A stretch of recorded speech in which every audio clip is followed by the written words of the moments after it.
Hello everyone, it's Shane Kanto, your Wasteland reviewer, and I'm here to review The Last Shift.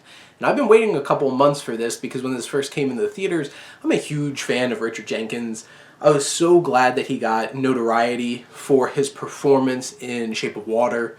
I really was pulling for him to win Best Supporting Actor, but he didn't.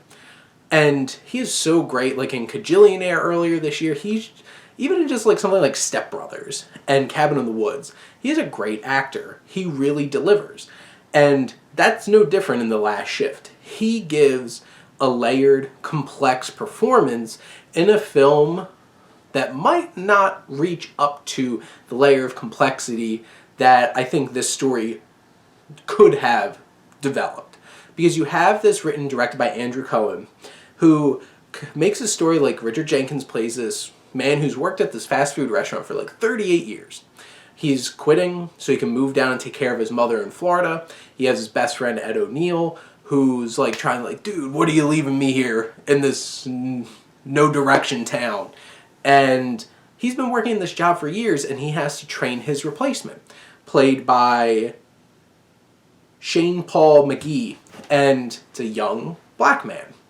And there's a lot of racial tensions. There's a lot of dealing with issues like white privilege and all these different kinds of implicit biases that Jenkins has against this young man.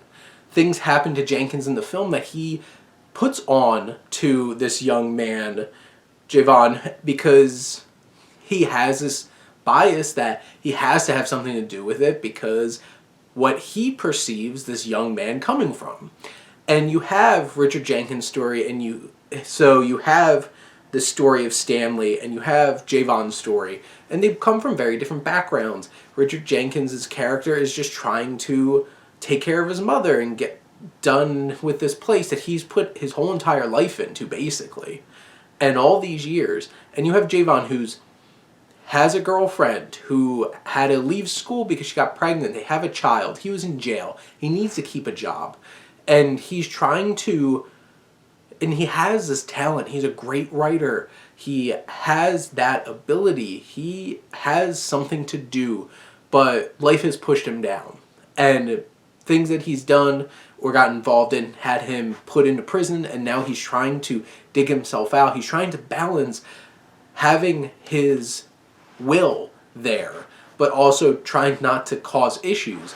And he comes butting heads with Stanley, and the tension between them and the budding relationship between them is the most interesting part of the show in this film. There are parts where they feel like they're overly simplifying or not digging deep enough into these ideas.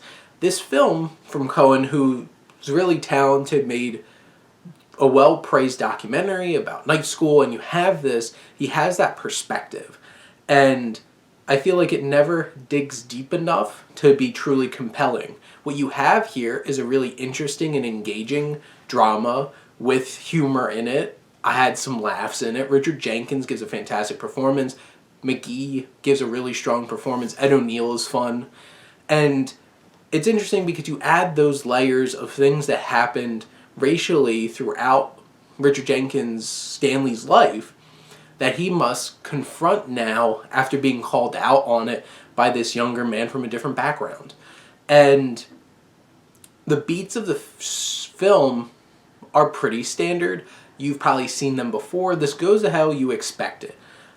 And it's a little disappointing the fact that it didn't go places where it could have really dug deep into these ideas and was more challenging. But in general, I think The Last Shift is an enjoyable and engaging film with some really strong performances, especially from Jenkins. I think it's worth the rental.